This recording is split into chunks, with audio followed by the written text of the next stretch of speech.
Kwa kweli kuna jambo ambalo hapa linasikitisha sana kidogo, na niseme ni kubwa. Maeneo haya wamelala wazazi wetu, wazee wetu katika mkoa wetu miaka mingi.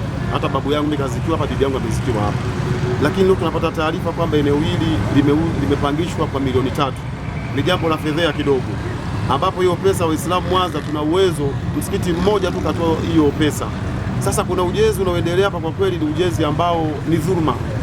Laiti ile eneo lingekuwa kama ni la jeshi au la kanisa visingefanyika hivi, na Muislamu huwa ni mtu wa amani. Lakini sasa tunapochokozwa kidogo, Muislamu waga anabadilika. Jambo kama hili linatakiwa lizuiwe, na TANROADS wenyewe ambao ndio wenye mipango hawaonekani. Kwa hiyo hili swala kwa kweli tunapinga. Hapa kuna mili ya watu, kuna wazee wetu, kuna wazazi wetu. Waislamu ndio walikuwa ni kipaumbele kuweza kupewa hili swala.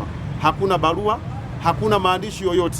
Sehemu kama hii ya milioni 3 ni swala ambalo linasikitisha. Kwa hiyo tunaomba serikali kupitia mkuu wetu wa mkoa watusaidie jambo hili, ujenzi huu usiendelee mpaka pale taratibu zitakapopatikana. Kama ni sehemu yao, basi mili lolalapa iweze kutoka kwa utaratibu, lakini kama sio sehemu yao, basi kwa swala milioni 3 tumekataa, na wala hakuna Muislamu anayekubali jambo hili. Kwa hiyo mkuu wa mkoa tusaidie, vyombo vya usalama vitusaidie. Kama mnavyohitaji amani kwa Waislamu, basi tunahitaji na amani hapa katika vyombo vya dola viweze kutusaidia. Hii tatizo sio la mtu mmoja au la mmoja, hili ni jumuiya ya Waislamu wote kwa Mwanza nzima na wilaya zake, au na kwa Tanzania nzima. Hata mtu anapokufa nje ya mkoa, hata mtu anapokufa nje ya mkoa huwa anasafirishwa, analetwa hapa, anasikiwa hapa.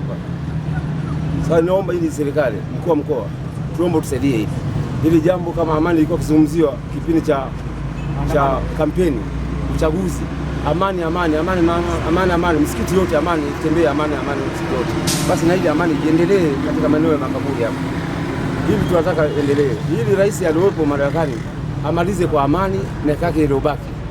Asi akaikuwa dosari. Hii ni dosari tayari imewekwa na watu wenye kupenda tamaa ya kula hela. Hili lazima serikali iangalie. Kutokana na kadhia inayoendelea hapa, imeanza siku ya Jumatano asubuhi. Watu tunaendelea na shughuli zetu, tukapigiwa simu kwamba hapa kuna greda linasafisha au linatengeneza kuparua barabara. Na taarifa gani na hii eneo hili?